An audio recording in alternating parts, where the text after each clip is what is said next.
LDF സർക്കാർ PM Shri കരാറിൽ ഒപ്പിട്ടപ്പോൾ ലഭിച്ചത് PM ശ്രീ ഫണ്ട് അല്ലെന്ന് സമ്മതിച്ച് വിദ്യാഭ്യാസ മന്ത്രി N ശംസുദ്ദീൻ. SSK ഫണ്ടാണ് ലഭിച്ചതെന്ന് നിയമസഭയിൽ മന്ത്രി വ്യക്തമാക്കി. 99 കോടി രൂപ ലഭിച്ചത് SSK ഫണ്ടാണെന്നും പറഞ്ഞു.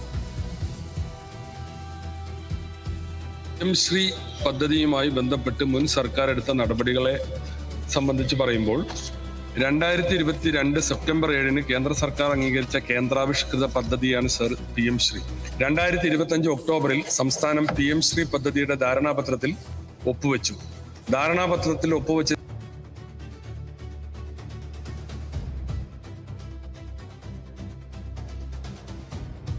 PM ശ്രീ പദ്ധതിയുമായി ബന്ധപ്പെട്ട് മുൻ സർക്കാർ എടുത്ത നടപടികളെ സംബന്ധിച്ച് പറയുമ്പോൾ 2022 സെപ്റ്റംബർ 7 കേന്ദ്ര സർക്കാർ അംഗീകരിച്ച കേന്ദ്രാവിഷ്കൃത പദ്ധതിയാണ് സർ PM ശ്രീ. 2025 ഒക്ടോബറിൽ സംസ്ഥാനം PM ശ്രീ പദ്ധതിയുടെ ധാരണാപത്രത്തിൽ ഒപ്പുവെച്ചു. ധാരണാപത്രത്തിൽ ഒപ്പുവെച്ചതിനെ തുടർന്ന് 25-26 വർഷത്തിൽ SSKക്ക് സമഗ്ര ശിക്ഷാ കേരളം തടഞ്ഞുവെച്ച 99.27 കോടി രൂപ കേന്ദ്രത്തിൽ നിന്ന് ലഭിക്കുകയുണ്ടായി. ധാരണാപത്രം ഒപ്പുവെച്ചതിനെ തുടർന്ന് ആശങ്കകൾ ഉയർന്ന സാഹചര്യത്തിൽ പദ്ധതി റിവ്യൂ റിപ്പോർട്ട് സമർപ്പിക്കുന്നതിനായി മുൻ പൊതുവിദ്യാഭ്യാസ വകുപ്പ് മന്ത്രി ചെയർമാനായി ഒരു മന്ത്രിസഭാ ഉപസമിതി രൂപീകരിക്കുകയും പ്രസ്തുത മന്ത്രിസഭാ ഉപസമിതി റിപ്പോർട്ട് സമർപ്പിക്കുന്നതുവരെ പദ്ധതിയുമായി ബന്ധപ്പെട്ട തുടർ പ്രവർത്തനങ്ങൾ നീട്ടിവെക്കാൻ തീരുമാനിച്ചതായി ടു കീപ് ഇൻ അബയൻസ് അറിയിച്ചുകൊണ്ട് കേന്ദ്രത്തിന് 2025 നവംബർ 12 സംസ്ഥാനം കത്ത് നൽകിയിരുന്നു. എന്നാൽ പ്രസ്തുത ക്യാബിനറ്റ് സബ് കമ്മിറ്റി യോഗം ചേരുകയോ റിപ്പോർട്ട് സമർപ്പിക്കുകയോ ചെയ്തിട്ടില്ല. PM ശ്രീ ധാരണാപത്രത്തിൽ വ്യവസ്ഥകൾ പ്രകാരം പദ്ധതിയിൽ നിന്ന് പിന്മാറാനുള്ള അവകാശം സംസ്ഥാനത്തിനില്ല.